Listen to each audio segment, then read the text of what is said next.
Boom! Hello and welcome to the Building a Better Bowler podcast, episode 17.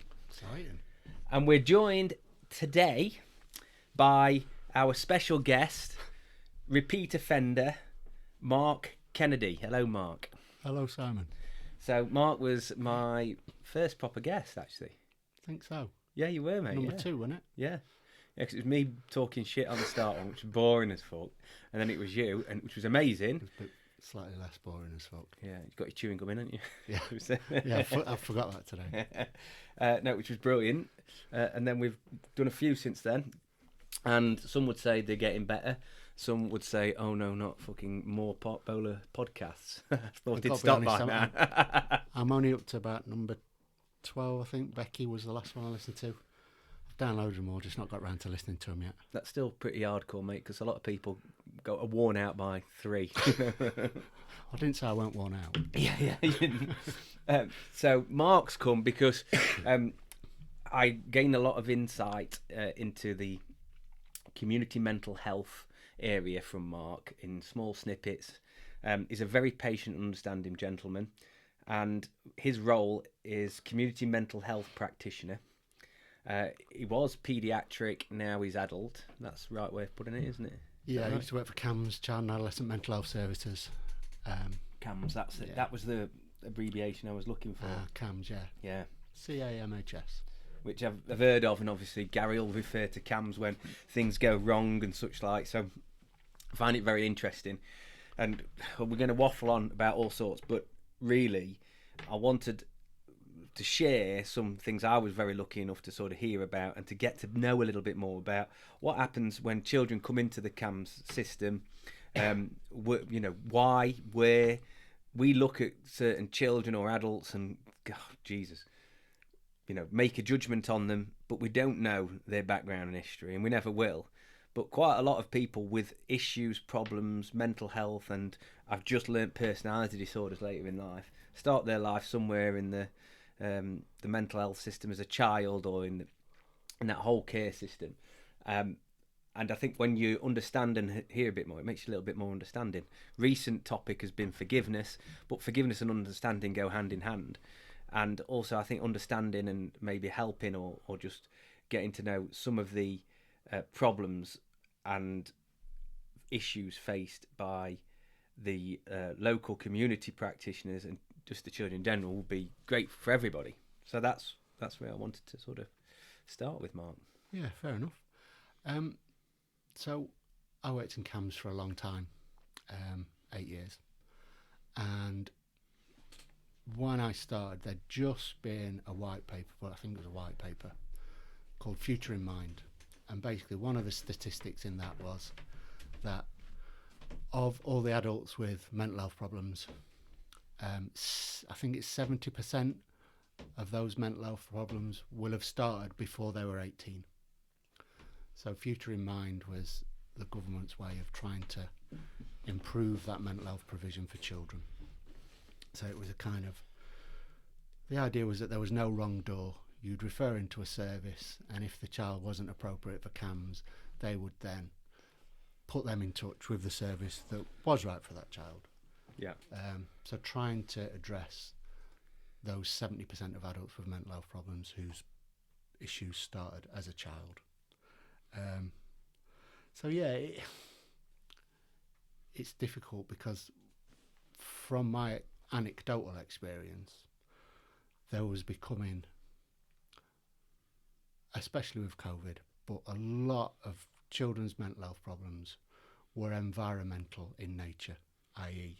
their mental health problems were something to do with their environment, whether that's they were suffering what's called adverse childhood experiences, so living with a substance misusing parent, involved in criminality, whether there was a domestic violence relationship, it's an environmental issue, bullying at school, those kind of things were making those children suffer with low mood or anxiety or the suicidal ideation, that kind of stuff. Yeah. So it's environmental. So a symptom of what's going off in their life elsewhere, I suppose. Yeah, absolutely. So it's not some kind of organic thing. It's not an organic issue, which some mental health problems are. Hence, They're treated pharmacologically with medication to rebalance that, issue, and people can go and live full, useful lives. It was an environmental thing. So to make that better, you've got to change the environment. Well, that's kind of the realm of social care and education rather than a mental health team. So it was kind of, and especially since COVID, it's become really enmeshed. The kind of social problems that kids are facing is massively impacting their mental health. And has that changed? Has the type of problems changed, or are they still the same since COVID? I mean, I assume that obviously a parent who's misusing substances and involved in crime's always been there, and childhood neglect from home has always been there, and things like that. But is there a new landscape since COVID of different problems? Well, if you're going to school to get away from your substance misusing parent for 8 hours a day, or your domestic violence parental relationship for 8 hours a day, and COVID hits, you can't. You're embroiled in that 24 hours a day. So there was an impact, absolutely. But equally, if you're going to school and that's an horrific experience for you because you have got ADHD or autism or dyslexia, or you're getting bullied, or whatever that is, and all of a sudden you're not going to school for 8 hours a day, your anxiety reduces. So it's kind of a double-edged sword, really. Yeah, both sides of it. We found that referral numbers, because I worked in the single point of access screening referral numbers just bottomed out, just plummeted during the first 3-4 months of COVID. Yeah. Which would imply that the environmental factor was school was also impacting on kids' emotional and mental health, because they're not going to school, our referrals drop through the floor. Yeah. Is that because, well, I've got sort of two things that spring into my mind when I think that. Firstly, school, we force our kids to go to school. We think we should. And I've had this conversation with several people. If you change the word school to job and change the age, and the person you were talking to was not your child, and they said, I absolutely hate it, I'm getting bullied, or I absolutely hate it, I can't stand whoever I'm working with, you go, it's not worth it, don't do it. But because it's child and school are the words, same time frame, almost same theory of necessity, we go, you've got to go and do it. Do you know what I mean? So we are forcing them into an environment that can be hostile, and we kind of don't have the same sympathies as we do when it's or patience for it as we do when it's a job or with a friend. So that's one thing. But then on the other side, it'd be workplace bullying, wouldn't it, if you're in a job? Oh, absolutely. Do you know what I mean? You'd be signed off. Or even if not, if you hate the job that much, it's not worth it. Don't do it. If you hate school that much, it's not worth it. Don't go. You can't quite say the same, can you? Same, no. So with the force, I mean, we're fortunate that our kids have bobbled through that point. We had a point where our oldest son didn't want to go at all. He was in tears. It was horrible. And looking back, I've probably caused more trauma making him go than it's resolved. But he's found his way through it for now. Still doing it. But then on the other side of the referrals, school refer a lot, don't they? They are a place where I've got a friend who works in alternative provision, and come especially the end of the week when they know these kids are going to go home to an environment that they may not have proof but have the feeling they're going to be abused, or there's going to be problems, or they're going to have to go and deal with parents pissed or drugged up or whatever. It's horrible for them, but they have to send them home at some point. And that's also where they do make the referrals. So I suppose if you're not at school, I mean, I did know the numbers, but I haven't worked in camps for a long time now. I was the lead, so I had to know the numbers of the percentage of referrals that came from schools and GPs and parents, and but schools only accounted for, this is me remembering it, but 25-30% of referrals came from schools. The vast majority still came from GPs. Okay. So our referrals went up the week before half term, the 2 weeks before the summer holidays.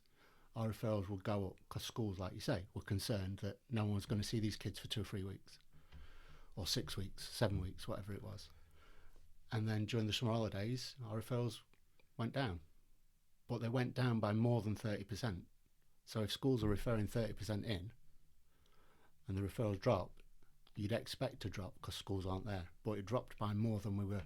Yeah. Do you see what I mean? Yeah. So, again, that shows, again, anecdotally, but you would suggest that schools are part of the problem. I think so. And yeah. like you were saying, you're making kids go that really struggle. You know, they might not be on the autistic spectrum, they might not have ADHD, but kids just struggle at school for whatever reason, and that makes them anxious. That makes them, you know, low in mood. You know, the bullying, the pressure from secondary schools to do well in your GCSEs, and do you know what I mean? It's a lot for kids. Absolutely. Really a lot. And if you've got one child lashing out because they feel vulnerable, scared, whatever, and they lash out at 5 other kids, that's 5 kids. You know, it's a pyramid effect, isn't it? It's not. Teachers, and we've got teacher friends, but they're interested in 10% of kids, the top 5 and the bottom 5. The top 5, they want to do really well and push them because it looks good for their Ofsted and their GCSE pass rates. And the bottom 5, they want to keep them quiet so the top 5 can achieve. Yeah. Do you know what I mean? Again, I'm being flippant. I know you are. But do you know what I mean? And the 90% in the middle that don't behave badly, that aren't pulling up trees academically, they just kind of let them get you've got your vanilla, aren't you, in the bumble middle? along with it. But the statistics show that once a child falls out of education, it's kind of a care system at the same time, isn't it? Absolutely. You know, they get up there in the morning. The school. I don't. Schools are amazing. Yeah, and this is where I'm on the seesaw, because as soon as a child falls out of the school system, they do a lot to try and keep them in there. Then statistically, they'll have an increased chance of getting involved in crime, organised crime, and drugs. Yeah. An increased chance of early death, of severe injury, and of mental health. Yeah. And then an increased chance of not making a positive impact into society at a later point in life, whatever that may be classed as. But you know, there's lots of sort of studies to show that if you complete your schooling, the chances are you'll fit into the system. Now, is that good or bad? I don't know. Well, this is capitalism, isn't it? Yeah, that's the difference. And is the system? But don't start me on that. No, well, but it's all part of the same, isn't it? Because it starts. You know, we start indoctrinating our children and preaching to them about all that at school. You've got to get a good job. You've got to get your GCSEs. Yeah. You've got to, learn a trade or go to university or why? Yeah, because then you can make a billionaire more money. You can fit into the system, then, can't you? I mean, but that's separate to where we start. That's another thing. That's season 2. I'm building a better bowler. We'll touch on that. But I've in my childhood, I experienced a lot of people who were in various social cares constructs and environments. Who had parents, didn't have parents, were in care, were seeing social workers, psychologists, had mental health issues, had drug abuse issues. I myself, I got an educational psychologist and psychiatrist through one of the schools before they kicked me out, and then went to another one.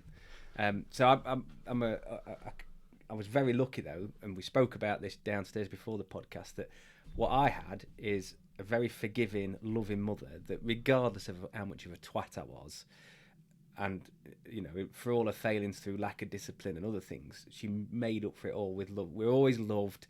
We could always go home and we'd get shouted at, and that's really where a lot of children fall down, is there isn't a pin in their life that's a loving, secure. There's no anchor, is there? Yeah. So you got to have that anchor.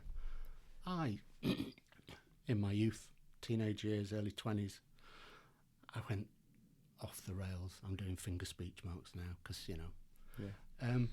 But I didn't go any more or less off the rails with regards going out and substances and drinking than anyone else. But there was that anchor when I went home. Yeah. My parents I know they unconditionally love me.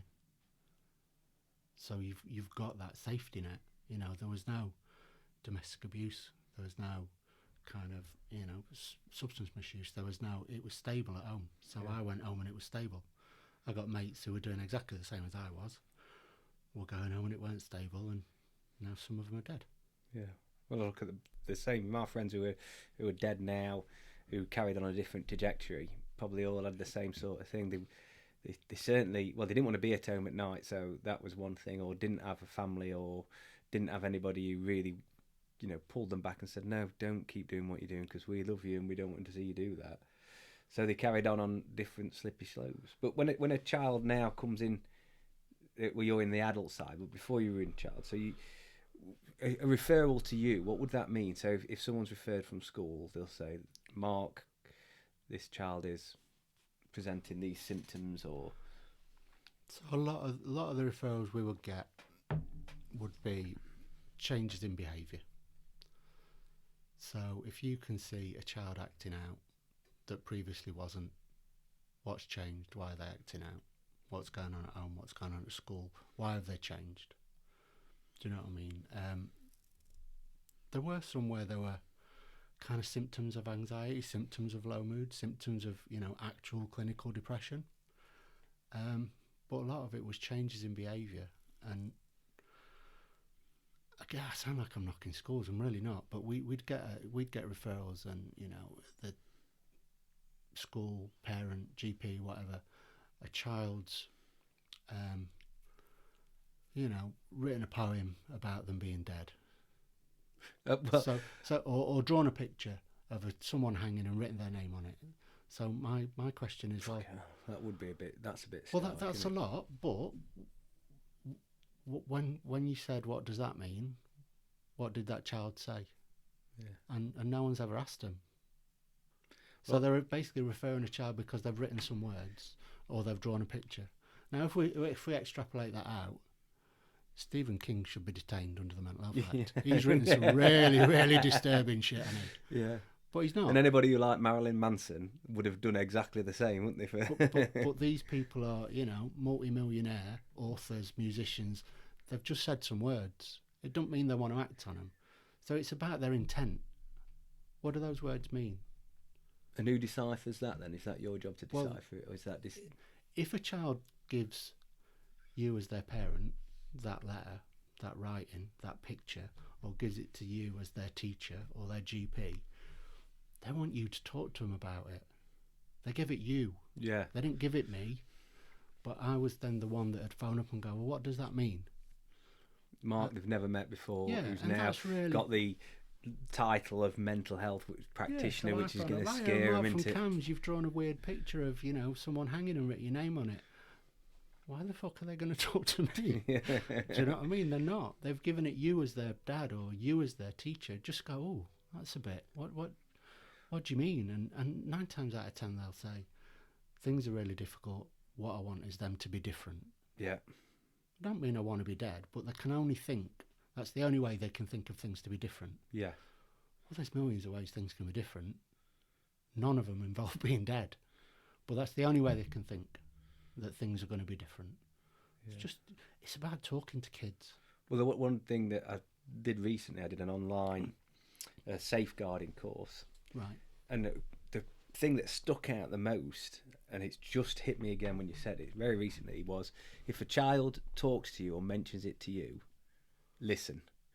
If a child, it's your job to listen and make time at that point. Yep. Because you could be the first and only person basically that they speak to, and it could be the last if you don't do it right. So the thing is, if a child comes to you and wants to disclose something, whatever that was something the word, is, disclose exactly. If they want to disclose something about their suicidal thoughts or about bullying or about being abused, if you haven't got time and say in a minute, that's it. What they hear is, it's not you're important. not important, go away. And then chances of them asking again go down massively, probably to nothing. They're probably, like you say, they don't ask again for help. Because if when the first time they ask for help, someone says no, because that's effectively what you're saying. Yes. Then the chances of them asking again diminish hugely. Yeah, it's confronting. So whether that's you as a parent, as a teacher, as a rugby coach, as a whatever, if a child says, "Can I come and tell you something?" you go, "Yeah, that's sound." Whatever they want to tell you, you stop what you're doing, and you go, "All right, come on then." The downside, especially as a parent, you're yeah. cooking tea and you go, "Oh, I'm just in the middle," and then they're not going to tell you again. Yes, Tea can wait 10 minutes. terrible for that, I must admit. Yeah, we all are. We all are. Normally, because it's like, do you know what the top 3 footballing shoes are at the moment? Yeah, well, but that's not so bad. then that can wait. Yeah, but I think that's the But thing. you- You've got to listen to what they want to tell you. I was going to say, but you before don't you know. give them the If they time, say, that's "Can it. I adjust?" and you go, "In a minute," that "can I just" might have been, "Do you know what the best football shoes are?" Or that might have been, "My teacher did." Yeah, do you know what he I did with think- his football boot? Yeah. Do you know what I mean? Yeah. So, or yeah, I keep coming back to teachers. Sounds like I really hate teachers. No, I I really know, don't. but children are at Or school do you know what? so Do you know much. what? My basketball coach or my whoever. Yeah. You know, Exactly. gymnastics coach. That's a big thing at the minute. Isn't Yeah. it? Do you know what Russell Brand did? Don't. But it is difficult sometimes to take yourself out in the moment and just think a bit more dynamically. But Yeah. with practice, it comes, and listening to that, it keeps coming up for me because I'm more involved with children now than ever before from my coaching rugby, and I take it really seriously, because ultimately, I am, for some of those kids, a role model, whether I like it or not. Well, for all of those kids, I'm a role model because I'm a person who's teaching them something. I'm also speaking to a lot of kids. I have to watch the way I come across because I'm setting an example. But things like that, we're fortunate. I don't immediately see any vulnerable children in my group, although there's some with different issues.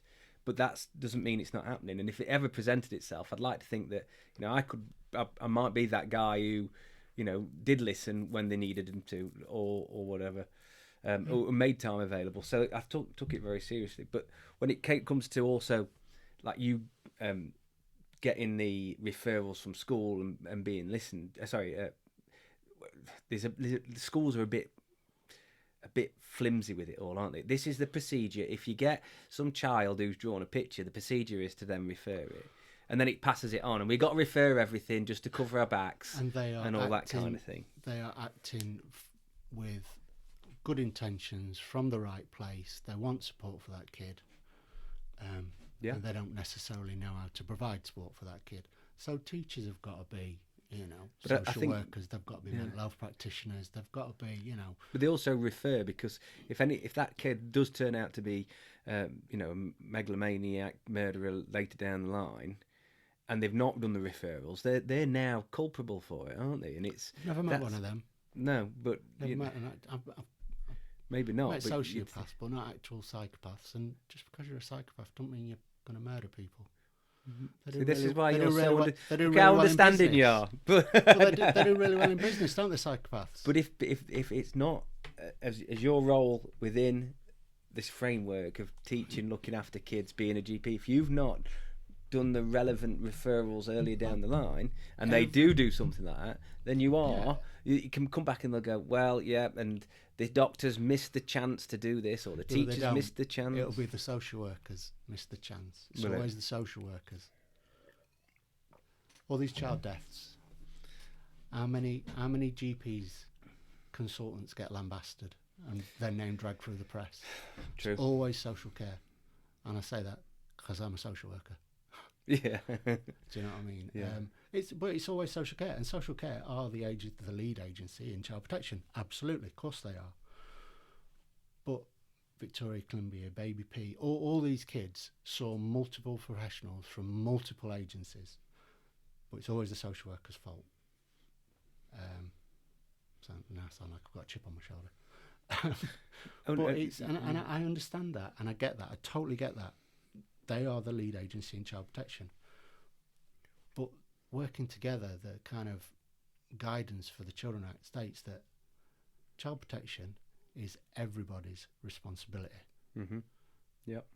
If you hear your neighbours thrashing their kids and effing and jeffing and shouting about them, and you do nothing with that, and then, they get a really serious injury, and you go, oh yeah, that's been going on for months. How are you going to live with yourself? Yeah. And also, you might be culpable legally. It's your responsibility. If you see a child at risk, being harmed, it's your responsibility as a person in the street, not as a professional. And that's how things happen.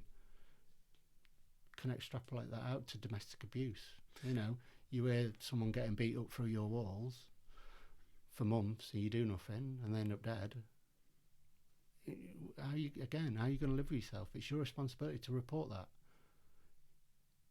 You've got to intervene if it's safe. But at what point, domestic abuse is different because I think that's a bit more visible and obvious sometimes. Thrashing kids and the extreme cases is, but like we're because you know, giving children a smack is actually, I know there's better ways of parenting children, but some kids actually could do with a smack. I know you can't, but maybe can't comment on that. I don't know, but in a lot of people's eyes, let's say it like that, children, some kids never could did do me with any it. harm. That Right. kind of thing, right? Well, I think it was a lack. The smacks I got were from frustration and anger at stuff I was doing, and it was a lack of knowledge on other parenting strategies. There you go. But the same time, without any discipline at all, is that, I don't know if that's worse. Kids who obviously need discipline. Let me say, Discipline and physical punishment aren't the same thing. No. You teach discipline at rugby, don't you? You don't go around cracking kids. No, absolutely. Good You know, point. martial arts. This is Martial arts exactly teach why, discipline. Mark, I love our conversations, because you know, you have the angel and the demon on the shoulder. Right. Well, when it comes to logic, I have a Mark Kennedy who's very calm, who's not always there, but when he is in physical person, he talks me through little old thoughts and things like that, like exactly that. Because I was going to say the smack never did me any harm, and I spoke myself through it, and then you just said exactly what I needed to hear, which is I wouldn't do it in rugby. I wouldn't crack any of those kids. No. So I would teach discipline in different ways, and that's exactly what you should take home, and you should expect from other people, isn't it? You know, and smacking a kid. I mean, would you hit an adult if you had a row with them and they didn't pick up their fucking clothes and put them in the wash basket? Well, Would you? No, but I tell you what, it makes my blood boil. Because that's or assault. don't put the trainers away. That's assault, and you can get done for it. Yeah. So But why is it not assault when you're at your own child? Because they didn't put the trainers away. Yeah. You don't go to court. Well, it depends on the severity of it, but do you know what I mean? Like you said, it's frustration. It's a lack of other skills. It's a lack of other strategies. Yes.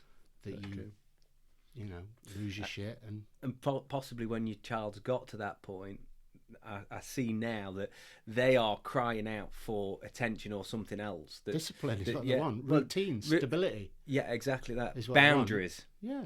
Kids want to push them, but they need them as well, don't they? And they'll moan like about them. Oh, my mates are staying out till 9 o'clock. Yeah. I'm not your mate's dad. I don't give a about your mates. Yeah. I mean, that's none of my business. Yeah, and if it was up to me, they wouldn't be. Yeah, it's none of my business what your mates do. It's my business what you do, and you're not doing it. Yeah. And if you do, here's a line in the sand. Let's see what happens when you go over it. And I'm not talking about, you know, physical chastisement, but here's a line in the sand. If you cross it, this is what will happen, and then they can make an informed choice. You know, it's the same with adults. You know, if you say to someone, I'd rather you didn't because blah blah blah, they make that informed choice and they might do it anyway. Same with kids. You've got to give them choice. You've got to allow your kids to do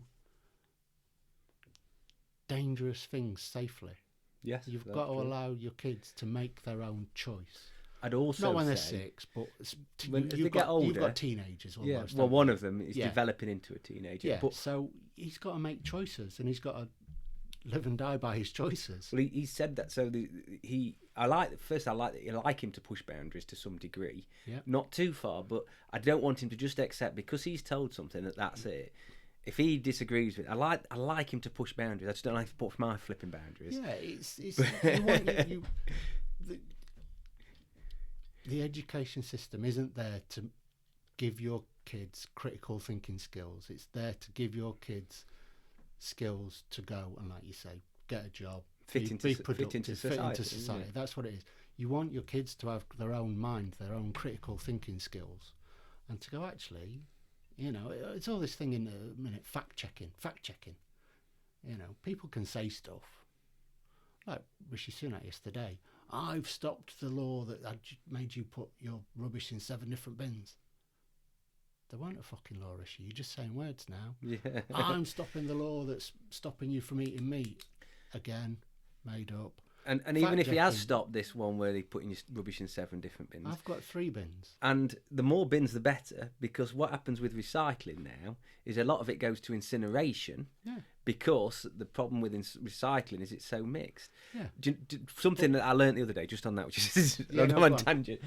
I like Did you tangents. know that if your pizza box gets put in the recycling and it's covered in You saw fat, this on a film. no, What was it on? It was on Radio 4. But if it's got the oil on the cardboard, they can't recycle the cardboard. It was on. That was on a series Was it? set in Bristol about people on community service. Yeah, that was Oh, I saw that one though. That had Yeah. got Christopher Walken in it. yeah. Yeah. It was on that.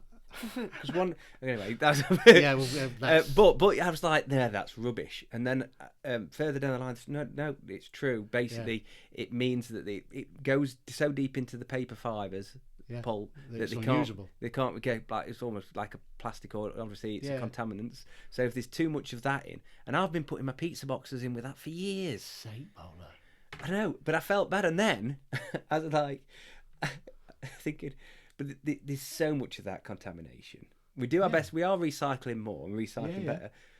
But the more variations on boxes and things, the better. The only thing is, no one wants them all outside the. Anyway, that was a Yeah. that was a We've gone off tangent. there. Well, no, getting back to the point, We should recycle people because we've got a litter problem. Yeah, but and the reuse critical problems. thinking thing. You want your kids to know their own mind, to have opinions, to challenge, to think independently, to find their own research, not just to regurgitate what's on telly or TikTok. Or you want them to think about things, whether it's climate change and being sustainable, whatever it is. You want your kids to develop them skills, but when they try out those skills on you, Yeah. you're like, just I said so. Yeah, well, that's what And he said. that's, He'd gone. He said, "Dad was supposed to make mistakes and learn from them," and I was like, oh, "You little." And have you to know deal with your the kids are going to make the consequences. same mistake about 3, maybe 400 times before they learn from it, right? But that's Well, what we you. all That's do, what don't you we? did. That's what I did. We all did stupid shit and kept doing it and doing it and doing it, and then eventually going, do you know, this really, it's just not working for me. After 300-400 tries at it, but yeah, you want your kids to, like I say, to know their own mind and to be aware of what's going on around them and for them and with them, and parenting's hard. There's no getting away from it. It's But hard. in your roles, obviously, Yeah. Still on the child side. I know you're adult now, but we're still Yeah. doing your history in the child side. Were most of those kids from? I mean, was there many kids, should I say, that had got loving parents and were still little fuckers, or not? That's not the right word. Sorry, still had challenges because they're not little shits. Actually, all the wrong again, words. This is all anecdotal and in no way represents my employers. Current or Sorry, past. you can just say I declined to answer. But no, I'm not declining. I don't want to decline, but we would get referrals into CAMS, and it would be, oh no, it's the worried well of West Bridgeford. Do you know what I mean? And, Yeah. And they'd be, and it'd be like, yeah, that's not a mental health problem. And again, anecdotally, stereotypically, a lot of eating disorders were seen in girls from what you would class as upper middle class families. A lot of issues of that nature would be with and boys, to be fair. You do get kids from single parent families, from the lower economic scale, however you want to think about it, that have an eating disorder, but most of them, again, anecdotally, most of them were from that kind of background. I've screened referrals from kids with eating disorders, and their parents are GPs. One's a GP and one's a paediatrician. Yeah. It doesn't. Mental health isn't a kind of class thing. It isn't an income thing. It's there are different things that will affect different people in different ways. social media is obviously more and more prevalent now. Yeah. I really regret allowing my kids to have phones as early as they have, and we were still not the first. But Yeah. you give that. Oh, everyone else has got one, and you don't want them to live that. And certainly regret allowing them to have any. They're not on Facebook. They're not on Instagram. But one of them's got Snapchat, which I absolutely don't understand and hate Yeah. in equal measures. And I wish I'd left that till they were 14 or 15 before letting them have it. Is there, in your line of work, a definite increase since social media become prevalent and a correlation to it, do you know? Or? So I work in adult services now. One of the questions on our core assessment that, core assessment's core assessment, everyone gets asked the same things. And one of the questions on the risk assessment is there a risk from social media? So that is a thing. And that's in adult services. It's definitely a thing with kids. Massively. We would... I'm not blaming social media for the rise and increase in self-harm and suicidality. I'm not doing that at all. However, you will probably see on social media someone who is using cutting, let's say, as a late teen, young adult. So let's say they're cutting, and that's self-harming, isn't it? Yeah. Basically. So they're cutting as a coping mechanism. Yeah. So they may be cutting. Some people will cut to stop them making an attempt to kill themselves. Well, risk reduction, isn't it? Cutting or trying to kill yourself, you carry on cutting. And I've said that to people in my job. If they tell me if I don't cut, I'm going to try and kill myself, my job's to reduce the risk. So if that reduces the risk, that's what you need to do. And I'll talk to you and tell you how to do it safely, and all of that. Those conversations I've had with people. But back to the point, social media. So you'll see someone on there who is cutting as a coping mechanism to stop them making attempts on their life. A, they don't tell you that, and B, they don't tell you that they've had they might not have, but they don't tell you that they've had support and they've tried strategy A and thing B, and they've tried lots of other things before they got to cutting. So they're on social media saying cutting really helps me. So you don't know their backstory, you don't know why they're doing it, and then you get kids who will look at that and go, oh well, cutting really helps. So they do not pass go, they do not collect 200 quid, they do not try all these other different strategies, they don't try and get help, they just start cutting. So that's, I think, where the increase and the difficulty arises is, TikTok. I've not got TikTok. What are they, 20, 30 second? I don't know how it works. I've got it, but I very rarely I don't know how it let works. myself get sucked into it. Yeah, so I've not got it. But if you're watching something for that 20, 30 seconds, you don't get that backstory. You don't get the fact that they've been involved with CAMS and now adult services, and they've, blah, blah, blah, they've tried all these different things. All you see is cutting really helps me. So as a 13, 14, 15-year-old, ooh, cutting really helps, I'll start that. So it's that they're missing out all that other stuff to try beforehand, do you know what I mean? Yeah. Or even, not social media, just talking to their mates at school. Cutting really helps me. Again, they don't say, well, I tried this and this, and this is my absolute last resort. They just get, cutting really helps me. You get a small snippet rather than the full picture. Yeah. I mean, the thing with social media for me was always the amount of comparison. The less you compare and have to compare to, the more happy you are, aren't you? So when we lived in villages and, there was just, well, let's make it basic. Let's say there was a pretty girl. She was the prettiest in the village, so you could only ever compare yourself to them. Yeah. Then you go to a city and there's 20 pretty girls and you compare them then, or 20 pretty boys, handsome boys. Then you get social media and there's 100 million of them, and not only that, they've got filters on and they've got six packs, and all you see is that snippet. So, and they're driving fast cars and they're going on vacations, and your life seems shit comparison. So then you think, oh, and I've got this in my life, or X is not good, Y's not great, my house is shit, my job's crap, the weather, and all of a sudden you're just on a depressive downward spiral if you're not rational and realistic about it all. And as kids, I've kind of stopped doing that. I don't. What other people do, what other people drive, that's none of my business. Do you know what I mean? It started CrossFit wanker, came here to CrossFit and would be looking at people and thinking, well, they're about my size, they're about my build, they're doing X and I can't do X. So that kind of bothered me. And then eventually it was like, fuck's sake, you're old enough to be their dad. Of course you can't do X. So you can't compare apples and bananas. They're both fruits, but they're not the same. So I don't compare now. And I always say to people, someone will say, oh, such and such said this about, and what other people think about me, that's none of my business. Do you know what I mean? Going back to Gary and his kind of radical forgiveness, that's really resonated with me. Because let's say someone kills one of my kids. That's an horrific thought I don't even like thinking.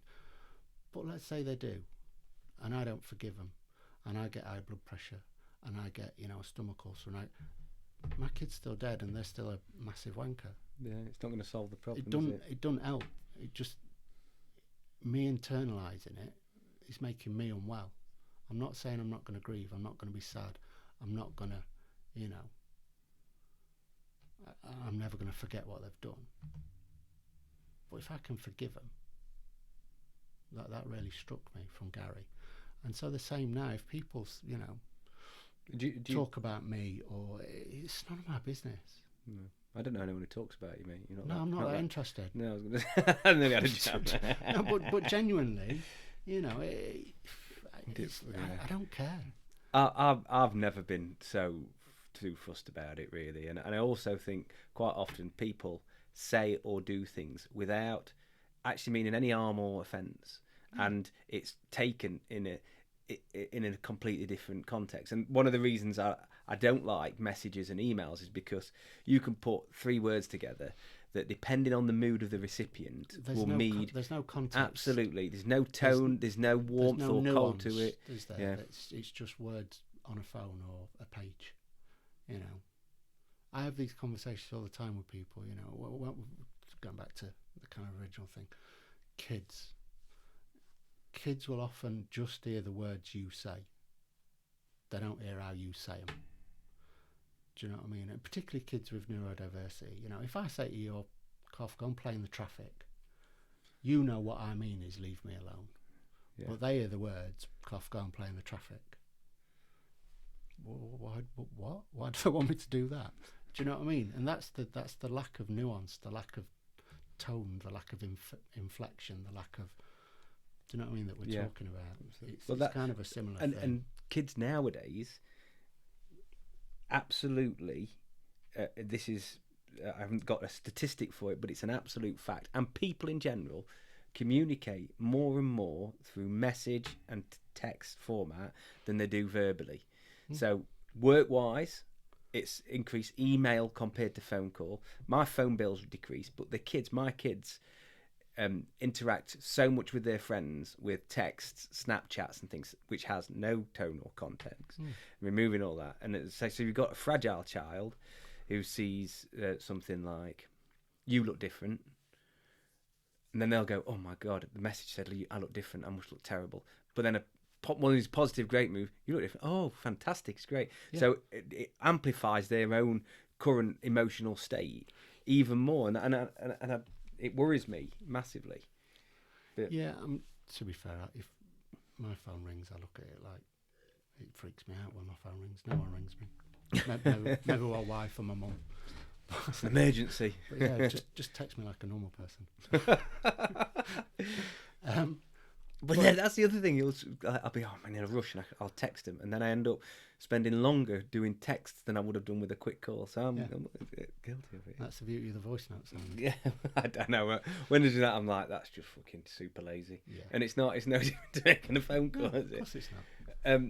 But with the adult side, yes. So social media for adults is... It's just as difficult as it is for kids. You've still got your own vulnerabilities and your own, kind of perceptions of yourself, and perceptions of other people and how they see you, and it's just as dangerous for adults. Yeah, and you're saying you're obviously taking forgiveness yourself.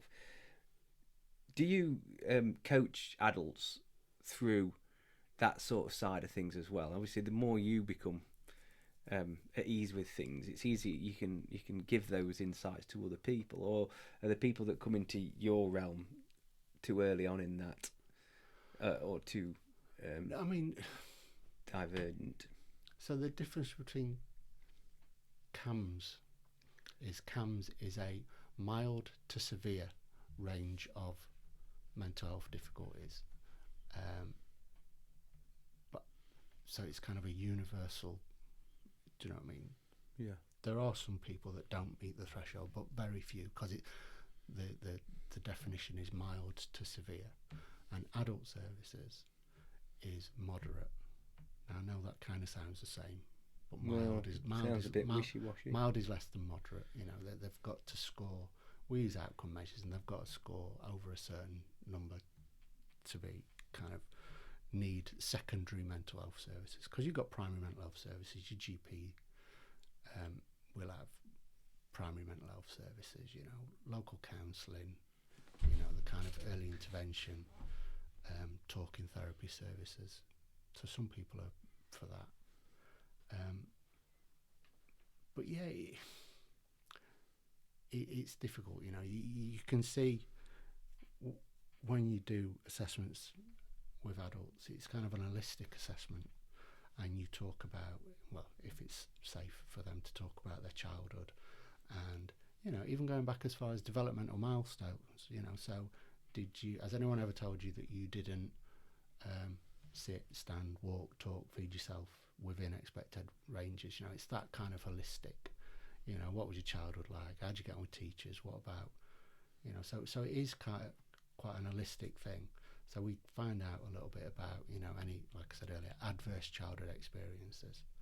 You know, your dad was dependent on alcohol, you know, it was a domestically abusive relationship. We go back that far to try and understand what's going on now. And I think I said before we started that, again, anecdotally, a lot of people with a personality disorder diagnosis will have had difficult childhoods, will have not learnt to understand and regulate their emotions, so will, you know, have not had support, and will have maladaptive coping mechanisms of drinking, substance misuse, you know, self-harm, that kind of stuff.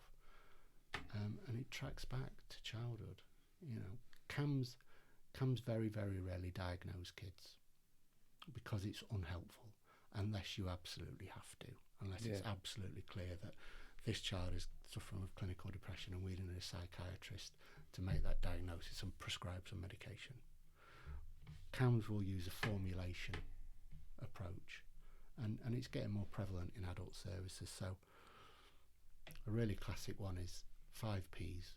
What's your presenting problem? And you get a page, and your presenting problem is in the middle of a page, and then you make a spider diagram kind of thing. So 5 Ps. Presenting problem. What are the precipitating factors?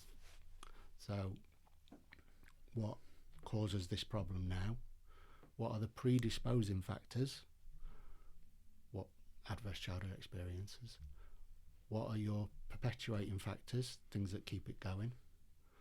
And what are your protective factors, things that help you and stop that? So we're trying to use that with people. So what are they? And so you protective factors. So you start with if you've got an A4 bit of paper, you put the presenting problem in the middle. Yeah. And then you go back and say, what predisposes you to this problem? So what have your life experiences been that have led you to where you are? And then what are the precipitants? So let's say it's kid who goes around bashing other kids. Well, this is, it's kids or adults. It doesn't really matter. So let's say the presenting problem is self-harm cutting. Yeah. So what predisposes you to do this? you get a lot of cutting and self-harm? Is that something you mentioned a few times? Is that something that you see? It's just, I'm just using it because I know people will understand that that's a really risky, dangerous, maladaptive thing to do. Yeah, absolutely. So so it's coming in and they've been slashing their arms. So they've been cutting.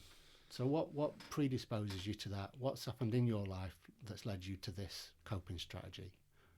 So, we'll talk about that. Then what's a precipitant? What triggers you to make you cut?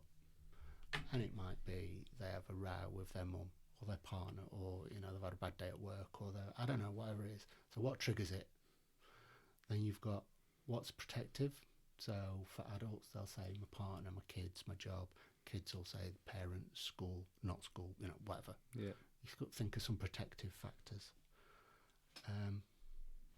And then, you try and work out in a formulation rather than giving people a diagnosis, because they'll carry that with them for the rest of their lives. So I'm not a big fan of labels in that. If you say to a kid respect, that, you're suffering with anxiety, oh, it's my anxiety. And even adults, to be fair, it's my anxiety, I can't do it.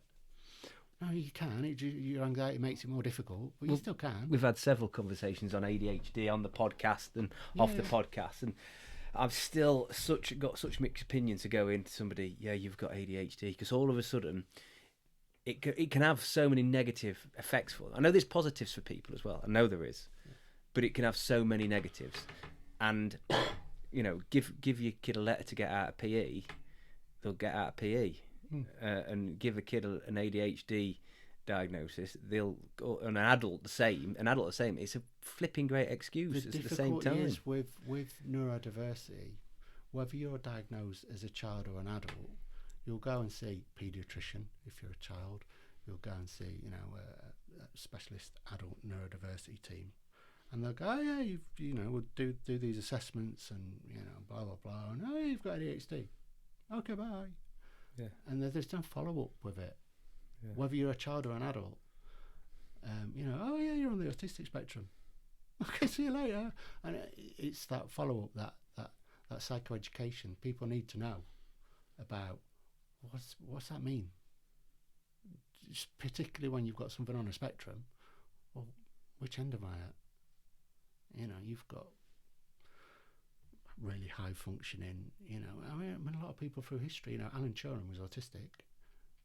He cracked whatever it was with his machine in the war and code breaking and you sometimes need that level of ability, don't you? Pretty sure Einstein was probably autistic. But I think lots of geniuses. Do you know what I mean? It's a fine line, because they think differently, and I try to sell it to kids that. Well, look at Elon Musk. I mean, no, let's not. But he's got to be he's highly focused individual, which has led him to achieve lots of things.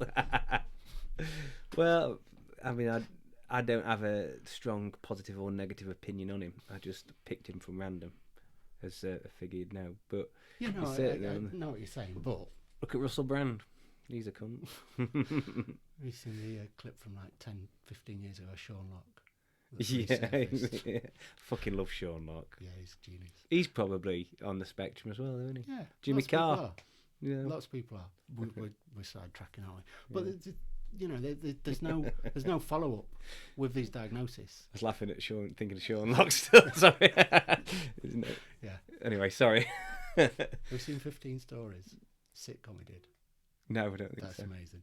Anyway, so there's no follow up. There's no kind of education about what that is and what that means to you and how that affects you and how to go with it. Yeah, and I try and say to kids, your brain works differently, not good differently or bad differently, just differently. You can do things that I can't. I work with kids that can be on YouTube watching something on a tablet and have the telly on and doing a crossword, and they know exactly what's going on all three things. But that's quite common with kids now, though. Yeah. They'll have multiple devices on, and there's been a link to show that it changes the neurological pathways in the brain, so that they become very short, sharp, spiky, rather than a little bit more mellow and flowing. So they also then it can lead to ADHD. Because they're constantly being triggered by small dopamine bursts rather than by much steadier, satiated state. But sorry, neurodiversity is a real thing, absolutely. Yeah. But a lot of kids with ADHD diagnosis don't. but It's not 100% really ADHD. I mean, there's been studies, aren't there, where they've removed food colourings and processed foods, and the ADHD symptoms go away. So do you know what I mean? Yeah, and that I'm takes me it's a real thing. back Absolutely. to it is, yeah. But some kids have it, some and that and it's almost sometimes too easy to diagnose it without looking at all the other contributing factors. Try all the other Some stuff kids first. are just little fuckers that are playing up, and because they've got poor parenting, poor role models. Yeah. You know, they're allowed to do what they want to do at home, and then they transfer that to school, and teachers are like, oh no, you can't do that. Yeah. Let's see. It's it's difficult, and again, parenting is hard. yeah, it is. Whether you've got a neurodiverse child or not, parenting is hard. But yeah, so back to the assessment in adult, it's holistic, and we can see it tracks back to their experiences in childhood, and then their experiences in childhood lead to experiences in early adulthood. That they might, kids who have had adverse childhood experiences, like you said, are more likely to experiment and misuse substances. They're more likely to be criminally exploited, sexually exploited, and there's evidence that links mental health and physical health. If you've got a mental health problem, you're much more likely to smoke. Your chance of a heart attack increased by 20% or whatever it is. Again, not real numbers, but it goes up a lot. Do you know what I mean? Your chances of kind of dying early, your life expectancy is reduced. Yes. And these are all linked, So back to the original thing, carrot sticks on the table, right at the very start of this. Yeah. If you can improve your child's diet, you can improve their emotional and mental health. And if you improve their emotional and mental health, you improve their diet, and it's an upward spiral. And also, deciding that you want to improve your child's diet and you're going to take action to do it is not only improving the diet, but showing an engagement and a secondary thought about your parenting that will improve your interaction with the kids and the whole process of doing that. I was going to ask, because if you're not doing any of this, that let's say you are in the system and you're a child with mental health problems who went into the system, and then you're an adult with various things. Statistically, your children are more likely to, history repeats itself, they're more likely to carry on in the same vein, aren't they, without interaction? Yeah, so, well, like we said, if you're a child who's gone through adverse childhood experiences, you're more likely to develop a substance misuse problem, a drinking problem. You're more likely to develop a mental health problem. If you then have children, those three things are your child's it's cyclical, adverse isn't it? experiences. Which, so it's a cycle, And if you're emotionally unavailable for your child because of mental health, substance misuse, whatever it is, if you're not there for them, then that in itself is an adverse childhood experience. That emotional neglect. So it does, it is a cycle. And if you have those problems, you're less likely to work.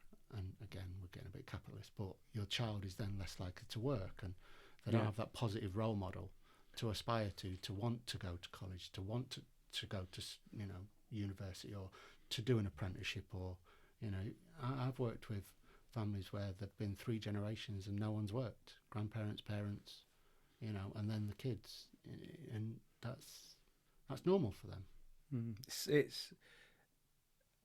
It's confronting, because I know families like that. I grew up next to an estate where there was families like that, and it was so strange that, well, I'll give you an example. There was a drug dealer who used to sell dope, and his parents had sold dope, and he had never worked, and they lived on the same estate, and his kids now sell dope, and they live more or less on the same street. They kind of resented everything everybody else had, but then they did quite well themselves, and they were decent people in lots of respects. And I can't say that they were arseholes, or they were, apart from the drug dealing, which was bad, but they had family this business. Well, that's it, and they saw it as certainly that they were kind of well, they got the house. I mean, look, I wouldn't want to live in the house. I wouldn't want the garden. I wouldn't want any of that. But they were quite happy there. Their whole that's where they lived. That was the community, and the kids have seen only that and don't know anything else. They've never travelled to, let's say, I mean, I never did, but they've never gone to France on the ski trip with school and seen what amazing place France can be, and the mountains, and these people who were working in the chalets over the summer, so that could maybe be a job. Or the guy who was from the Ukraine, who was there just working in the bar, and he's travelled around. They don't see any of that, so all they see is there's them that have and them that haven't, and that's it. Yeah. And so I know pretty certain, I won't mention the name of the family, but anybody who know me growing up will know some of these, and their kids are the same, and their kind of whole family's the same, and it's going to carry on. And every now and again, one of them breaks the mould and does that, and they're all dead proud. They're like, oh, they've gone to uni, or they've gone to this, and if they're lucky, they stay out of it, and they have a whole multicoloured life of difference. And if not, they get dragged back in to that same cyclical behaviour of.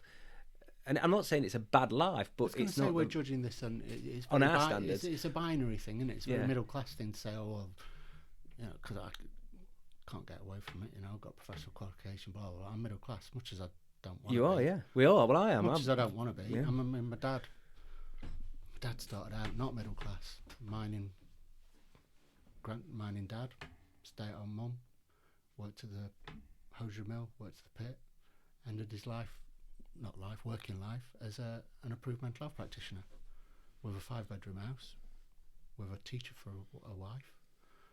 But my dad's working class, and he'll stab you if you tell him he's anything other than that. Well, he's not now. Well, he will still, he might have a working class mentality, but he's middle you. class, isn't he? Yeah, of course he is. And it's you can't judge people, till you've walked a mile in their shoes. Do you know what I mean? And that family that you're talking about, like I said, flippantly, it genuinely is their family business. Yeah, that's what they do. And like you my dad was a social worker. I'm a social worker. It's kind of people do what their parents do, or aspire to what their parents do, or end up doing similar things to what their parents did. It's family business. It's just that their family business is deemed illegal. Yeah. Well, they sold other things. The cannabis was probably not such a bad thing, but they were involved in all kinds of different crimes, that was less desirable. But they didn't see themselves as bad people, which was always They're providing a service to their community, Simon. Yeah. Well, yeah. And if people don't want to buy it, they'd go out of but business. Even that, on the other side of things, like there was obviously they would accept stolen goods for in exchange. This is all I never knew this firsthand. This is all stories I've heard.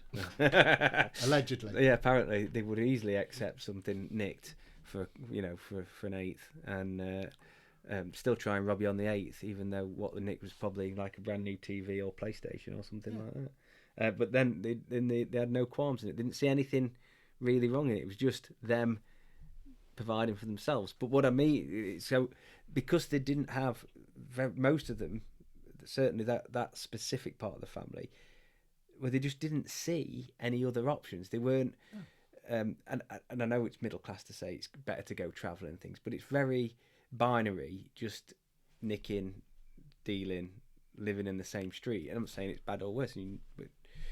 I am saying it's worse. I'm saying you should get out and see the world and understand all different cultures, because I think it's better. The thing is, if we're talking about kind of social mobility and improving your life, and we're always told that education, do that, get a trade, social mobility, climb the ladder, blah blah blah, get a nicer house, get a nice car, which is amazing, for people to aim for. I'm not disputing that. That's amazing, but it's the generational wealth that you've got no. It changes unless, like you say, unless you're Musk or Bezos, Bill Gates, most wealth, is generational wealth, isn't it? From exploitation of people working, and you can't dress it up any differently. If I'm doing a job and I make a thing and I get paid 15 quid, but the thing gets sold for 50 quid, that's exploiting me. You know, and that's how. Is it that's is how, it exploiting you though? Yeah, because you made 35 quid. You've done call No, but and made 35 quid. what would you do if you didn't? Because I'm all for people making money and how you spend it, but I do think we need a social system to support people who can't at work, but we also in order for people to make money, you need people who don't make a lot and can never make a lot, and that's the bit that I do struggle with. I'm not saying it's exploitation. But that's not all right. Yeah, it is though, isn't it? Well, what would you do? If you're in work, yeah, and you have to claim benefits to top up your wages, yes, that's not your fault. That's fucking Tesco's fault. They need to be paying you more, yes, so that you don't need that, and then that would reduce the burden on the welfare state. Yep, Tesco should reduce their profits and pay more because everyone should. I'm singling Tesco's out, but you know, anyone. If you're having to go to a food bank as a nurse, yeah, you can't tell me that's not fucked up. It's wrong. Yeah, it is wrong. So pay them more. But then go back to the family that we're talking about. Yeah, I mean, they were quite comfortable. They didn't really have to fork out any money. Well, you know, they weren't paying tax. They weren't paying national insurance. They'll have the same healthcare when we die at the end of their life that everybody who's worked really hard will. They got the house paid, the electric paid. They've not got anywhere near the amount of stress as somebody who's in that middle. So that the worst. The idiot. Well, that's the thing is, for me, that's where I get frustrated. Not the ones that are working and earning the money. I'm happy for them. Not the ones that, you know, have got that comfortable life where they maybe get a little bit of a top up or family credit. But those that really are working and not cheating the system and still getting fuck all. And I think this is where that for me is wrong. This is. I was brought up on benefits, and my mum didn't cheat the system. And this is a tangent. That used to annoy me when I was a kid. Sorry, yeah, I've gone right off. But if we're going down this rabbit hole, then that's fine. People will say, you know, it used to be the blacks and the Irish, then it was Asian people, then it was the Eastern European. They're all coming over and they're stealing our jobs. Okay, well, that's not their fault. That's your employer's fault, because they're exploiting them by paying them less than they were paying you. So they've not taken your job. Your employer's chosen to lower the rate that they're prepared to pay so that those people will work for it and you won't. Do you know what I mean? We're looking at it the wrong way. You know, the financial crash and austerity didn't come in because of immigrants or people on benefits. It came in because the world banking system shot itself in the ass. That's billionaires. That's, you know, millionaires fucking it up for everyone else. That's not, you know, Toothless Joe selling, you know, weed or whatever on your estate. You knew him then. But do you know what I mean? It's the wrong way of looking at it. We need to look at it from the top down. Oh, it's going to trickle down. I'm not sure. Oh, I've not seen any shit trickled anywhere. I don't think either's right. I don't think looking like penalising the most successful's right in respect, but they should pay more tax. Absolutely. But I don't think also allowing the people to live for free for nothing for years is right either, because that disincentivises all those that are working. Always have people exploit the system. So millionaires will use a tax loophole to not pay tax. Toothless Joe will use a loophole to knock a bit of wheat out on the side and still claim his benefits. People are always going to find ways of exploiting shit. Of course. Do you know what I mean? It's not a class thing. It's not a wealth thing. People will always look for a human thing. People will look for an easy out. You know, we're talking about Elon Musk. Look how great he got $4 billion in grants from the American government to set up Tesla. And look also where all the precious metals are coming from. And has he paid that $4 billion back? You know, when we bailed the banks out, we own the banks, some of them. We still do, as a society. Why is some fucker getting £3 million bonus? Where's our share? We're 60% share owners in whatever bank it is. Royal Bank of Scotland still. Whoever it is, yeah. Where's our dividend payments as a country? Do you know what I mean? So I think it's Google, it's Vodafone, it's Starbucks, it's Amazon, they're the people that we need to go surely, after. Surely, not Toothless Joe knocking out no, some weed. but surely the government should make a tax on anything sold in this country. End of. But you'll say so good. Cost of coffee. But there's loopholes. They'll say, well, we buy a coffee from Costa to supply our coffee, but it's Costa Belgium. Do you know what I mean? You should pay tax on what you make in that country. But they're saying, well, we buy it from Ireland, or that's where our headquarters So are. what you have to do is Boots, right? Nottingham company, Nottingham, South France, Monaco. So they don't pay tax. You need to increase That's the tax thing. at That's point what of we've sale, got to don't go we? after. Good for you. You've made £1 million. You've made £10 million. You've made £100 million. You've made £1 billion. That's amazing. But you've not made it. Other people have made it. Fucking pay your tax. Yeah, I agree. Slightly different. But I don't think you're exploiting. We're very far away from it. Yeah, you're not exploiting the guy who's working. When you did say about like people taking their jobs, I actually think we must realise now as a country that since exiting Europe and everything like that, there's a massive lack of people willing to do the jobs because the English are fucking lazy bastards, and there's a lot of shit paid jobs no one wants to do. The problem is when they increase the minimum wage, it pushes the price up of everything else. So those poor buggers who are working a little bit and having to top up with benefits then are even under even more pressure because inflation's gone up. So that is a constant driver. Anyway, that's separate to... Yeah. Shall we go back to mental health? Because we could be here till tomorrow about this. But it's an interesting subject, isn't it? And I like the fact we discuss Absolutely. it, and I like different opinions on it, and I don't think there's a right or wrong. There's certainly the solution we have at the moment's not right for everybody. I've got a friend who's training to be a nurse. She just qualified. She's amazing. She's trying to be I think she's a band 4, but they won't let her be a band 5, and it's not enough money. And she's a nurse, and I know other nurses, and I think how little But then I also know people who I know a company who get paid for going in and saving the NHS money. He sold his business, right? He sold his business because the business goes in, they get paid for how much they save, percentage of what they save, and he sold it, and which is amazing. Sold it for millions. But then I'm looking and I'm going, I'm not saying that he's doing anything wrong, but surely that's flawed. That Of course it is. He's getting millions for saving money, and the poor buggers are doing all the work are not getting enough. And then... And he's saving money by saying, sack loads of people, streamline this, get that person to do 2 people's jobs. And then I also know somebody who works on computers in the NHS and told me there's a massive room full of computers where there's just a mouse broke or something like that. And I think, I went in, I'm not knocking the NHS, but the schools are the same. The wastage of money within these places. But that's not what we were here for. I mean,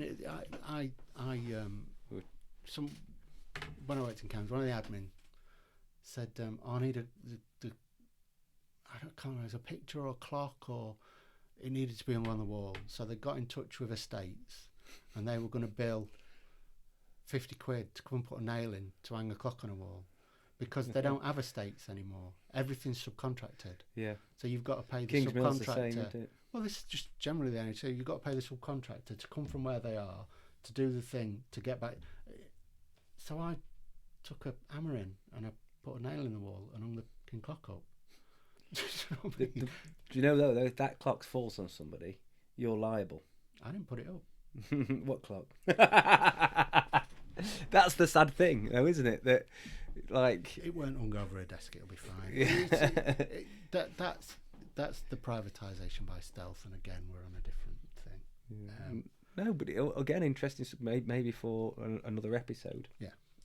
So we've touched a little bit on children coming in, obviously trying to be understanding of their backgrounds and how, if really, I suppose, if you're not, even if you're not part of the community mental health sort of practice, if you're not fixing your trauma as you get older, it's going to repeat itself.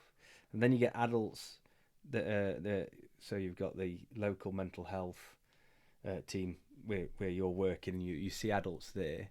And do these people come out of that? I mean, are they there forever, or do you? Yeah, we discharge people. That's sorry, that's the words I was looking for. Yes, do do you get to the point where you can send them home and the writer's reign again, or? Yeah, I'm not saying they're never going to get referred back. So, with trauma, you just talked about trauma. So let's say you've developed all these maladaptive coping strategies because of trauma. You don't really understand the trauma. You remember some of it, not a lot of it. So, for you to go to psychological or psychotherapy, that's really difficult. That's kind of almost re-traumatizing yourself and reliving it, and it's really hard. So you've got to be really stable, really secure, have really good coping mechanisms, a good support network around you. So if you come in and we can see that your, trauma is the driver for this, the work we need to do to start with is to give you better, safer, structured coping mechanisms so that you can demonstrate, I'm now in a good place to go and address this trauma. Now, if we do that with you, you might go, do you know what, I'm all right. I don't feel the need now. I can cope with these difficult emotions, these strong feelings without cutting myself. That's good enough for me. So just because you've had the trauma doesn't mean you have to address it. Sometimes you can just support someone to manage the symptoms better, manage the difficulties better, and sometimes that's enough. Do you know what I mean? Yeah. People always, I want to know what's wrong with me and why I do this and why. Well, let's stop this happening to start with, and then if you still want to know after that, okay, you can see a psychologist. You can see, go psychotherapy. But after that, you might go, actually, I'm not doing all that stuff. I'm not getting as distressed. I'm not, I'm good with this, and that's enough. You don't have to address it. Some people want to, some people don't. It's not you have to. Sometimes it's just, the symptoms that need managing, and people are fine with that. And is there enough resource for where we are now? Of course there's not, Simon. Absolutely not. But there's not. It's growing, and the team's not growing, or it's just too much for where it is now. What? It's difficult. We're a multidisciplinary team. So, like I said, I'm a social worker. We've got psychiatric nurses, psychologists, substance misuse, psychiatrists, employment specialists. Because mental health's not just, like we've said, it's environmental.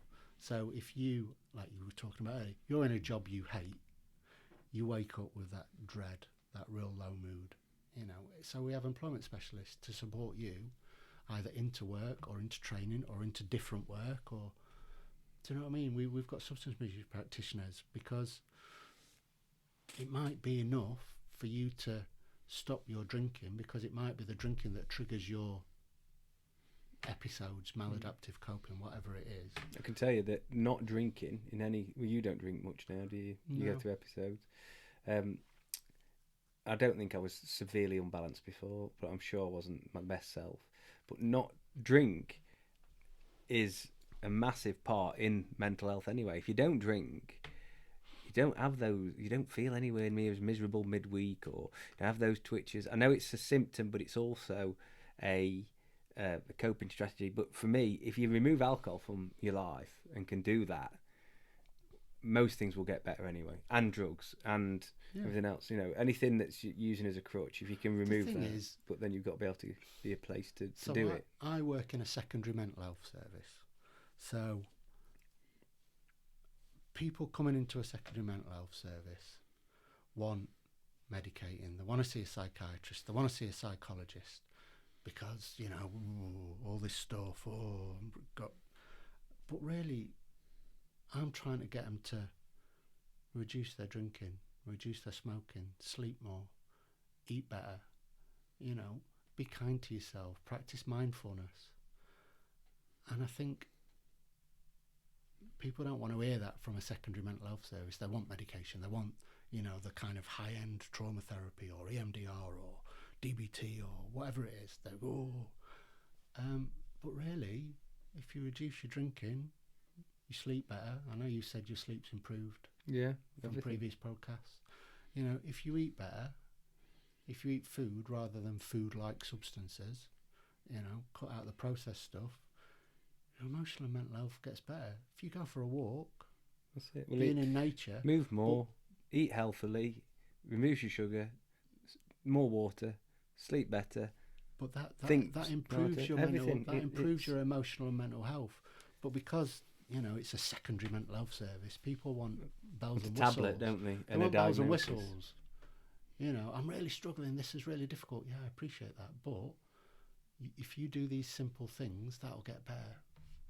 But they want, I need to see a psychiatrist. No, you need to be mindful. You need to spend time with the people that love you. You need to eat better, drink better. All those really simple things. I think if you go to a primary, your GP or early intervention, IAPT talking therapy service, if they say those things to you, you're more likely to take them on board. But if your GP thinks you need secondary mental health services, hence the referral, well, it must be too late for all that. So people are a bit resistant to it, but. And it's not an easy path, is it? If you've like grown up without much exercise, you're not the healthiest. You smoke, you drink a bit, you eat badly. To get up the next morning early, go to the gym when you're already a bit down, where you've never been, and meet new people. Yeah, and then I'm not saying it's easy. No, I know. I'm just vocalising it. And then so there is all these challenges, but it does benefit anybody. There's people though that you see people like on the streets who so far past all that. It would help them if they stopped drinking and all that. It would be great. But if you're sleeping rough, you want to be off your tits. Yeah, I was going to say. I used to think that I want to be off my tits. My grandma always used to go, "Don't give homeless people money. Give them a sandwich because they'll only spend it on drugs." Now I think give them money because if I was on the streets, I don't want some bugger giving me a sandwich. I want to get off my tits so I can sleep that night. But you don't know that they might be involved with a substance misuse mental health service that are trying really hard to get them off the crack. And you're giving them a fiver. Gary had said so. I was in London and I'd done this great deed, thought of, and I walked away. And he said something to me, and I'd said that basically what I'd done. So I wasn't going to tell anybody. I'd not done it to tell anybody.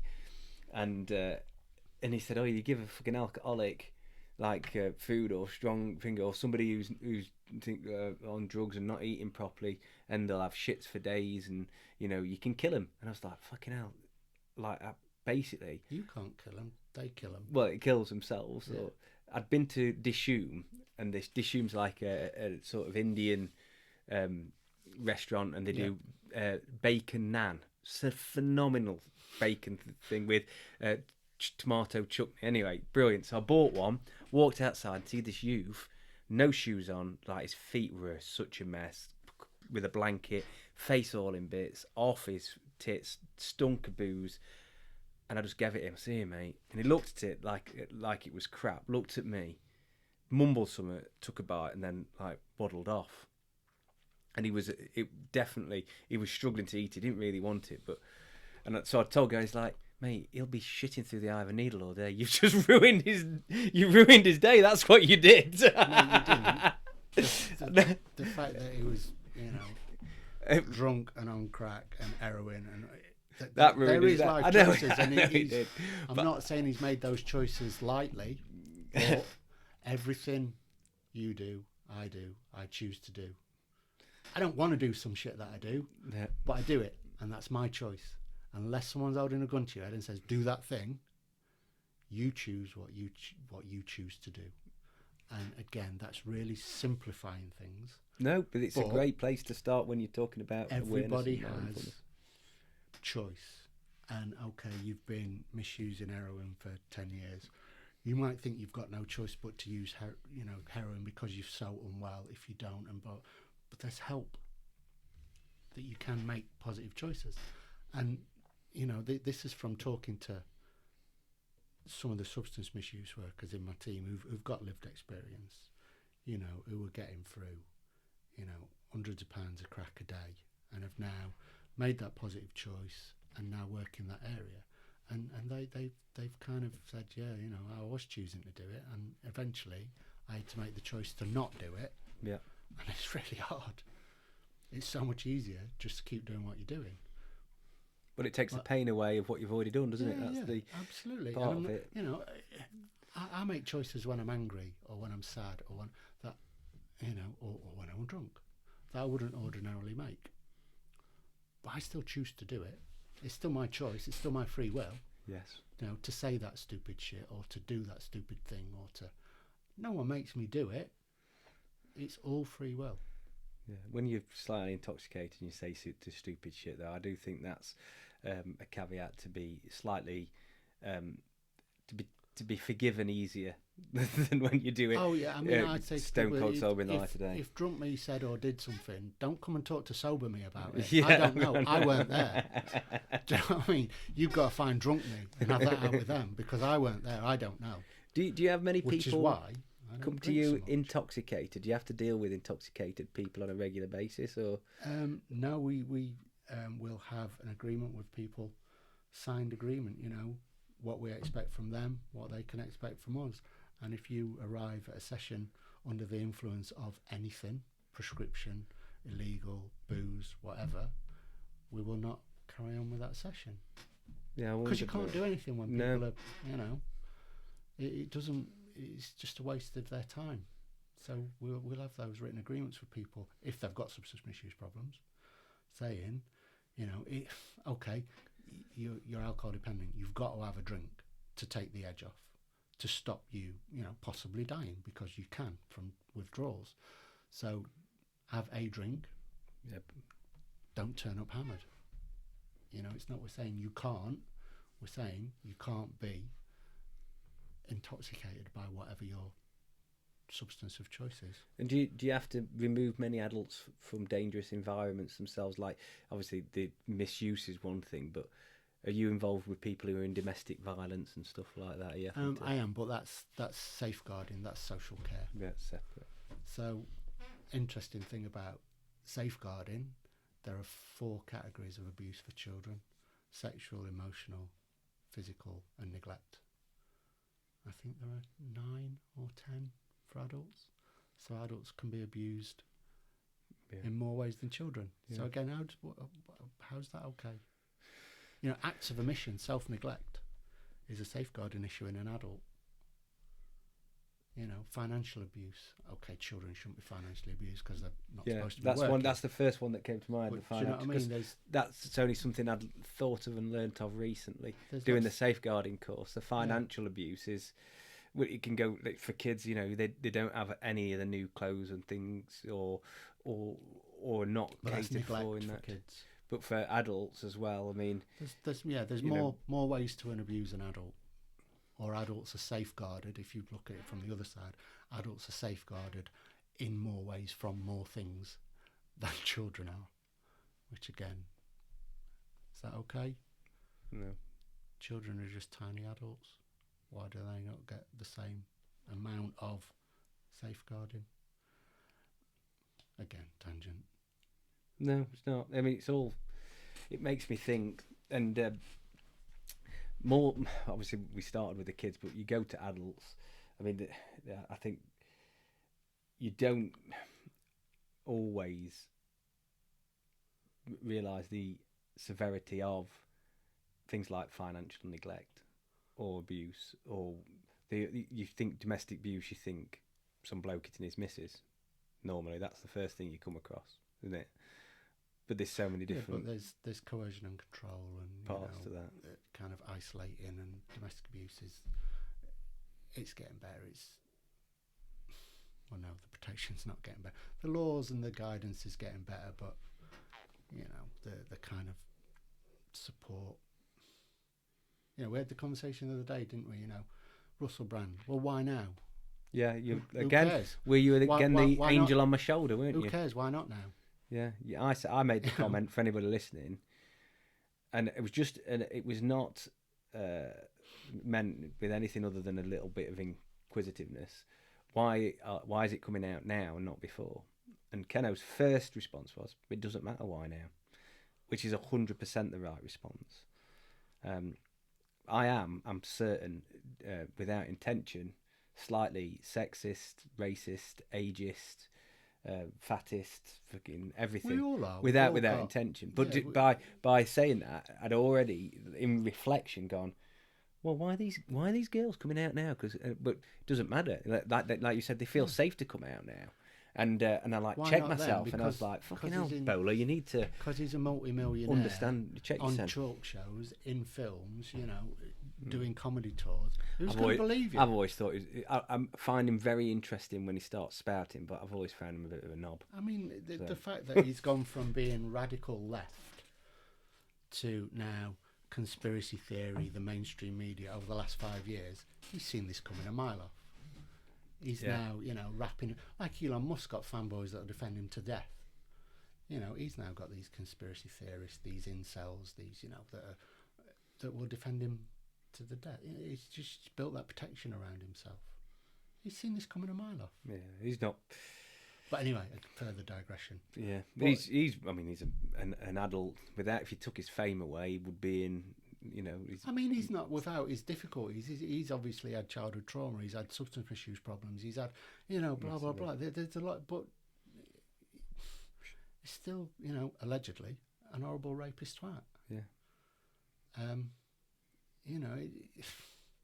Just because people do good things in an area of their life, don't mean they're not horrible twats. Absolutely. No. In fact, some of the people trying to do good things and normally the most horrible because they're trying to cover the fucker up. Look at Jimmy Savile. I'll give you a medal.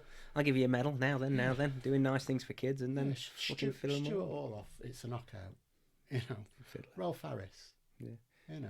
Rolf Harris is a funny one though, not in hilariously, but it almost felt like he'd not really. I can't really know all the details of what he'd been accused of and was found guilty of, but it was almost. Like he was not such a bad one. Do you know what I mean? He was an all right nonce. Yeah, he wasn't as nonce as the other nonces. You probably, maybe didn't see it coming, but it's.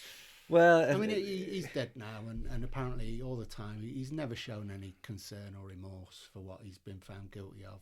He's never, flat out denied it and gone, it weren't me. He's not maintained that, but he's never shown any remorse. No. And that's, have a bit of contrition. You got caught out.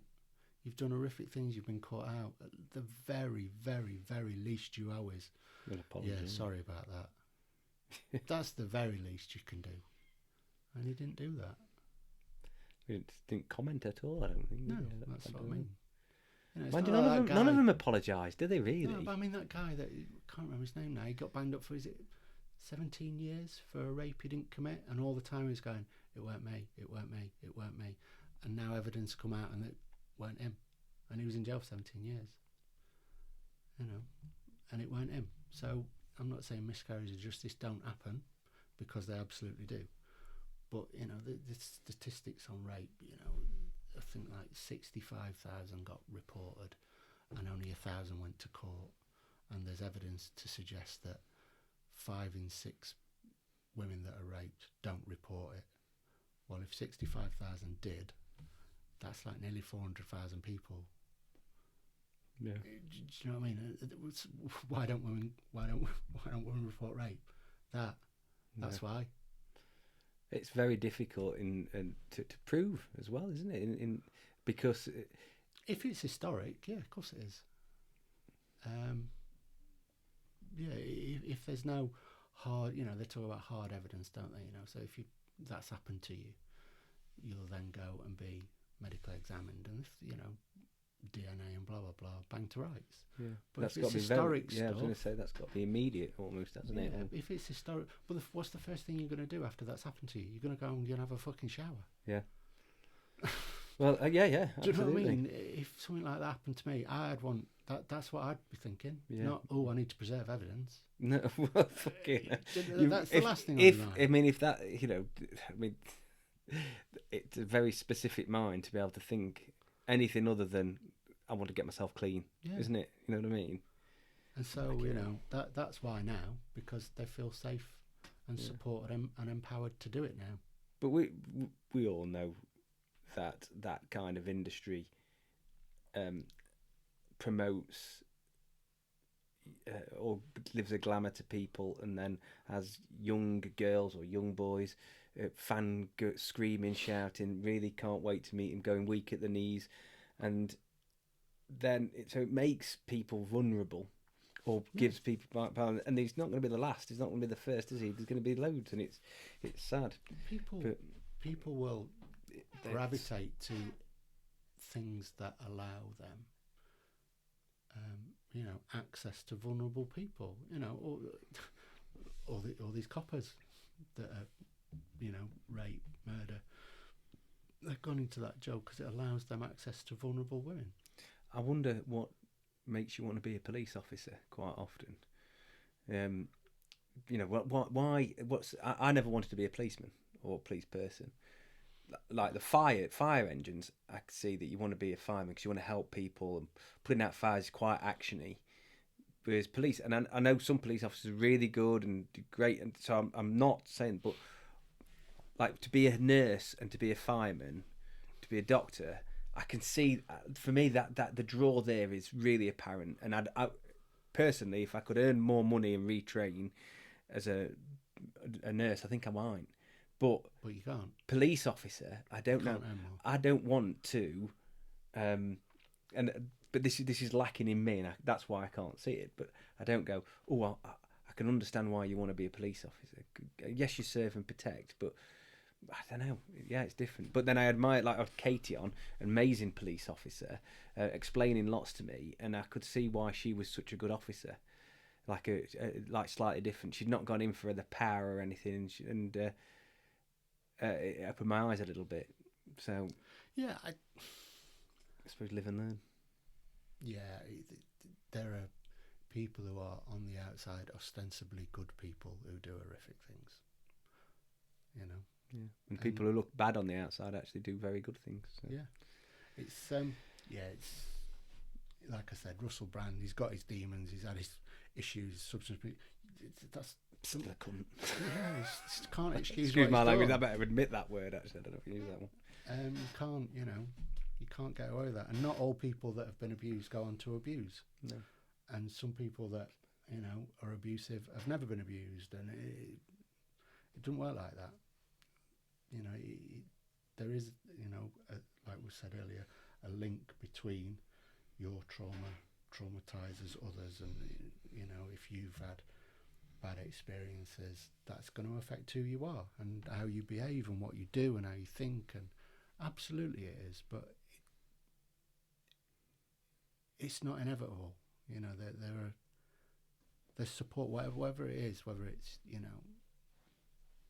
kind of substances, there's support. Like Gary said, you've done. No, you haven't. Yeah, it was a bit. That was all a bit tongue in cheek. I was just laughing that. Yeah, I've met Gary. I thought I'd done something good for somebody, and in fact, I'd given him diarrhea and probably the worst stomach cramps he's had in years before he gets his next fix. But anyway, it's yeah. And they're flipping. You really look disgusted by it, and they're amazing, those bacon naans. If you ever get a chance to have one, because what you wanted was money to buy special brew, and I don't know that guy's backstory, but I imagine if I'd lived his life, I'd probably want to buy money to buy special brew or crack. Or it was the feet that were shocking, black, like thick black.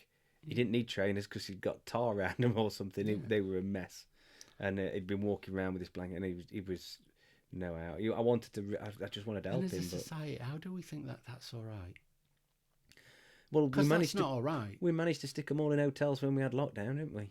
Well, anyone wanted it, we managed to house them all then. So a homeless can be homed There's no doubt about I that. mean, I can't. It's a Scandinavian country. I can't remember if it's Sweden or, but they gave all homeless people somewhere to live.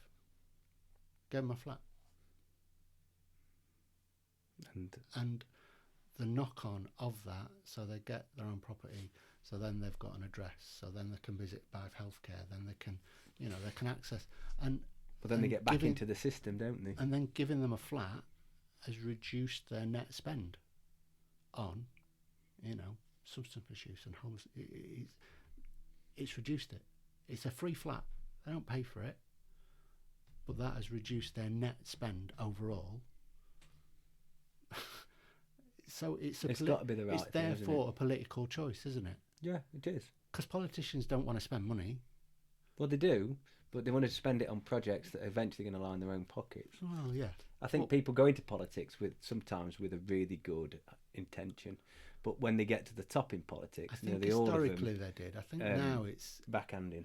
Whether Labour, Conservative, again, they're all as bad as each other. Anecdotal numbers made up in my head, but the vast majority of the cabinet and shadow cabinet have been to Oxbridge and done, that PPE. Is it PPE? No, that was Politics, Philosophy and Economics degree. Oh, could be it. Yeah, it's not personal protective equipment. But the vast majority of the actual cabinet and shadow cabinet have done that. It's not real life, is it? It's not. It's not, Tony Benn. It's not Dennis Skinner. Even people, Yeah, quite like Dennis Skinner was a local Labour MP, wasn't he? Yeah, they used to have to turn the microphones down in the House of Commons because he was too shouty. He once stood up and said, half the members on the opposite side, liars and crooks, and the Speaker of the House pulled him up, and he went, all right. Alleged. Half the members on the opposite side aren't liars and crooks. But, even people, it's a good one. Yeah. Even people, some kind of Tory MPs or Lib Dem, they live real lives. Do you know what I mean? You can't go to private school and then college and then a red brick university and then come and tell me how to live my life and make policies about that affect, Toothless Joe. You don't know shit about Toothless Joe. Yeah. But again, digressed. Well, we've talked at length about various things, round in circles. Sorry about that. No, it's amazing, mate. I love it, and I'm really grateful for it.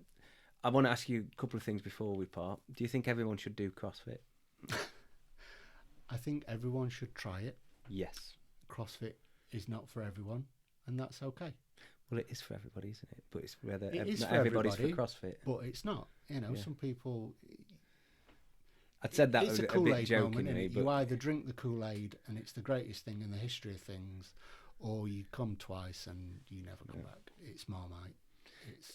There is other fitness programs and things, but the idea of what it brings in community and fitness and things to me is I think it's amazing. Good. It's the best thing I've done. I'm 52 and maybe not now, but I used to say I'm fitter, faster, stronger at 50 than I was at 20. Well, when we competed the other week, you looked my tits at 20. But. Yeah. Well, that's redoing the years I missed out on. But you hit your PB on the lift. Yeah. And on muscle ups, and pretty killed all the snatch when we competed the other week. So I'd say you're doing quite I'm well. a little old man. Do you know what I mean? I'm 5'7". I'm 75 kilos. I'm 52. I'm not going to be lifting 120 kilos. It's just not happening. So I've stopped chasing it now. Yeah. I'm about maintenance now. But back to the question, everyone should try it. If it fits, brilliant. If it don't, go and do something else. I'm not there's a lot of people that are on the internet that CrossFit's this and CrossFit that and CrossFit injures you. Nobody from CrossFit goes on Zumba page and goes, that's shit, or aqua aerobics, and no one cares. Well, it's not. If you're not doing anything and Zumba's exerting the thing for you, that gets you off the sofa. Yeah. Get off the sofa. I don't give a what it is. Yeah, just do something. Do something. Whatever floats your boat. It's not for me. CrossFit's not for you. leave me alone. I don't care what you do. I'll leave you alone.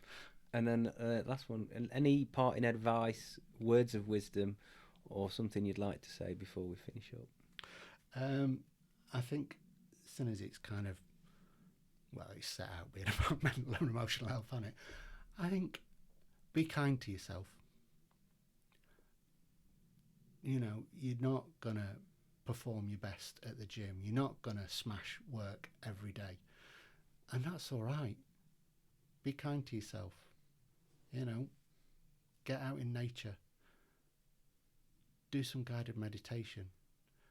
Try and cook from scratch. Drink more water. Try and sleep more. You know, try and reduce the amount you're drinking. Just really, really easy, simple things that will make a massive improvement in your life. I'm not saying never drink again. I'm not saying never eat cake again. But just, you know, yeah, be kind to yourself.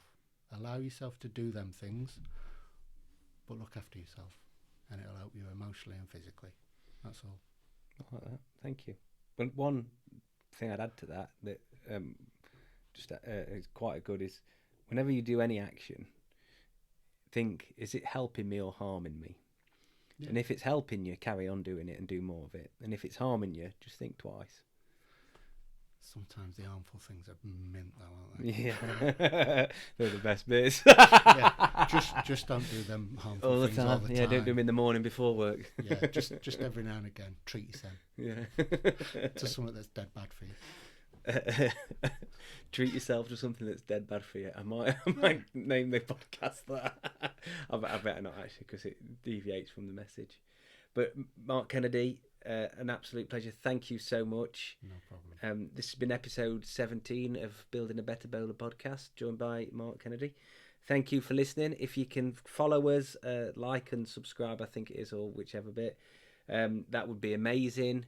And also visit our sponsors' website, www.investedathlete.co.uk, as they are in some way funding this podcast.